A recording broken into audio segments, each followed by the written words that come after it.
Hello everyone, happy spring. Welcome to your March 2025 monthly forecast. So it is a busy month with two eclipses, right? And two planets turning retrograde and falling back into the previous sign. Okay, so the month does start off with the sun in Pisces until the 20th, until it moves into Aries. On the 1st, though, okay, Venus in Aries turns retrograde and falls back into Pisces on the 27th till the end of the month, still retrograde. Then on the 3rd, Mercury moves into Aries and turns retrograde on the 15th and falls back into Pisces on the 29th. Okay, still in retrograde motion. On the 14th, there's a full moon total lunar eclipse in the sign of Virgo, Pisces opposite sign. Then, let's see here, on the 29th, new moon, partial solar eclipse in the sign of Aries. Then on the 30th, Neptune moves into Aries. Okay, just briefly for a few months over the summer, Saturn will also do this, move into Aries for a few months, and they will be going back into Pisces, to finish up their transit there, but eventually they will fully move into Aries, I believe, next year. Okay, so it'll give you a little bit of an idea what to expect, especially Aries people born the first few days of Aries, and the same thing with Libra people born the first few days of Libra. Okay, just give you an idea of maybe what's to come in the future, okay? So, special thank you to my subscribers for your continued support, for liking, sharing, and commenting on my videos. If you're new to my channel and you like this video, be sure to subscribe to my channel and check out the links below in the description box. There is one to my website, but it's easier to just email me and ask me whatever it is you would like to know. Okay. Also, you guys, remember to check out the community section for any kind of updates or news or whatever. Okay, it would be posted there, right? And also, for those of you who really like the shorts and not so much the monthly forecast, I do have to mention this again, okay? That when you are clicking on the short for the monthly forecast, it's just a clip from the monthly forecast. There's a link within that short that will take you to the full monthly forecast. But some of you are just clicking on that link there and you're getting 15 seconds or something of nothing really. That there isn't much to the forecast in that 15 seconds. You have to click on that link that will take you to the full monthly forecast. Okay, so now for your forecast. Happy birthday, Pisces. So this is a pretty active month for you, okay? Even though planets are turning retrograde, Venus and Mercury, they're falling back into your sign. So it's like revisiting something or other that probably started in February, okay, when these planets were in your sign and in direct motion. So just because they're retrograde doesn't mean they're inactive, okay? So, something, more than likely a conversation, okay, with both Mercury and Venus together brings about pleasant conversations, okay? Like kind of avoiding anything unpleasant, actually, unless you absolutely have to. Have some kind of serious conversation with someone. But it's a little bit of a lighthearted, long-term transit. You know what I mean? It's happening like all this month. And it's going between your first house and your second house. Your first house is your house of your personality. It's your where your rising sign falls. And that is how the world sees you, your rising sign, okay?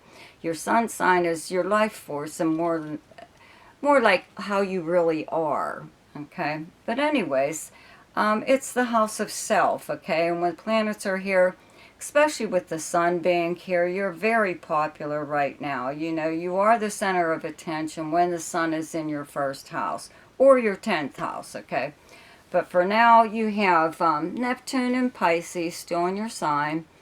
And then, let's say, okay, Uh, for the first part of the month, okay, Venus and Mercury are in your second house of Aries, where you have earned income and possessions, many things, okay? Having planets here really, especially when the sun moves here on the 20th and there's a new moon, partial solar eclipse, okay, on the 29th in your second house, right? An eclipse, the effects last a little bit longer than usual. No one can really say how long. Some people do try to say a certain amount of time, so many months, but it really depends on your natal chart. You know, that is specific to you. So I will just say that this area in your chart will be really energized. That's what an eclipse does. Now, a new moon brings new beginnings at the same time. So there's something new going on with your income, okay? Could be just something that you've been like working on, you know, as far as possibly saving up for something. Maybe like related to your home, buying something for your home. It could be a big ticket item, possibly, but your fourth house is also your private life and your family.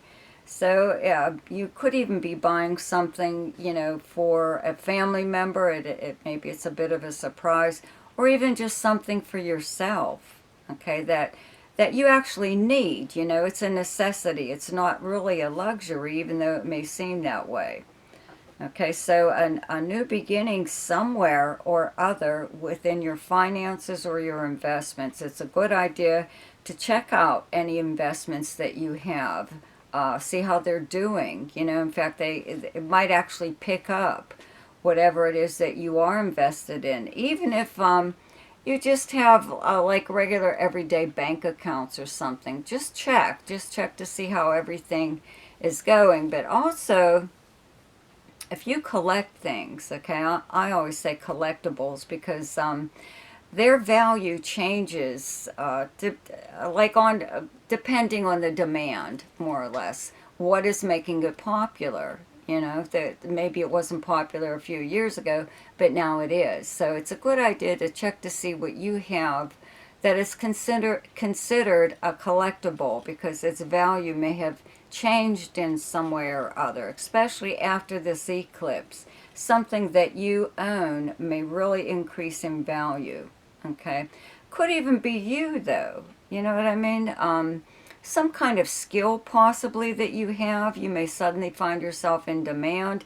And it could even be like just a hobby that you like, you know, that you've always done, or maybe something that you've done in the past, or you just do it for fun.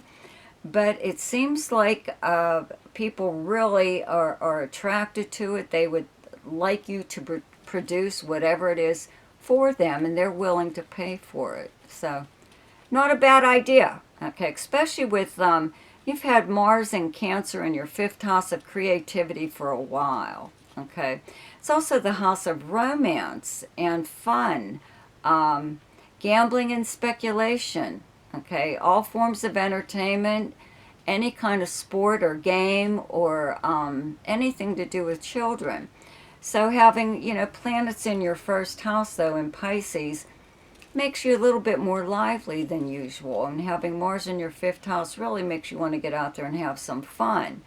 You know, so you could even be making a little bit of money, possibly, from a small wager of some kind, from speculation or gambling. Okay, because Mars has been here for a while, back and forth between Leo and Cancer. So it's been in your fifth house for a while. Okay, so if you're working on a creative project, or just, you know, a romance or something that is, you're spending more time with someone than you normally would, possibly. Maybe they're just around more often, you have more time together.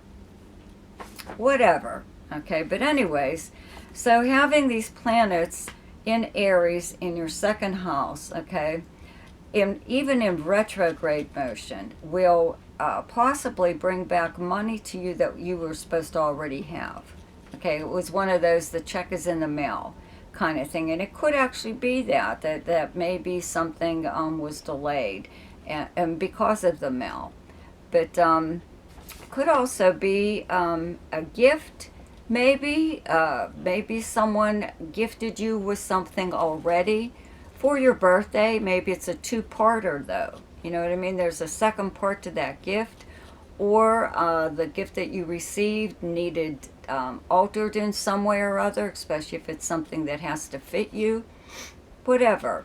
But you're on the receiving end of belated gifts, even like at the end of the month, even once planets, like once the sun moves into Aries, you're still on the receiving end of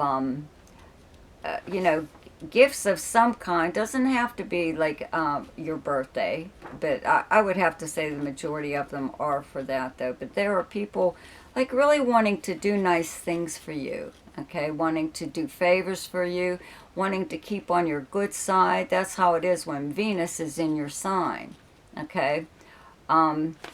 If you've listened to my videos, I mentioned it last month, having Venus in your sign, people find you far more appealing at this time than any other time, even in retrograde motion. Okay, so, I always say milk it for all you can.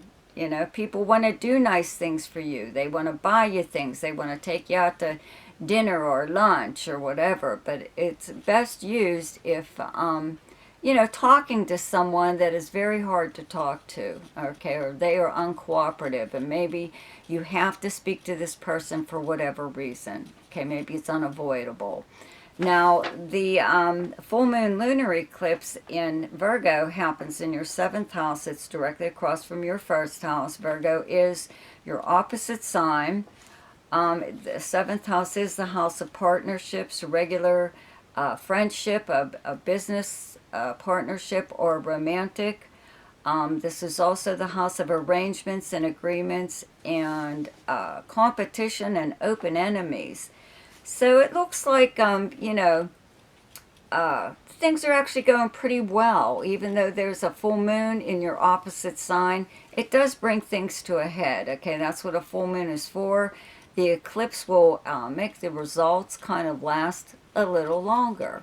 So any kind of change that you wanted to make within one of your close relationships, that would be the time to do it, And actually, it may not go over real well at that time, but by the end of the month, when planets are back, when Venus and Mercury are back in your sign again by the end of the month, they'll probably come around, okay, with whatever it is that you're trying to do, okay?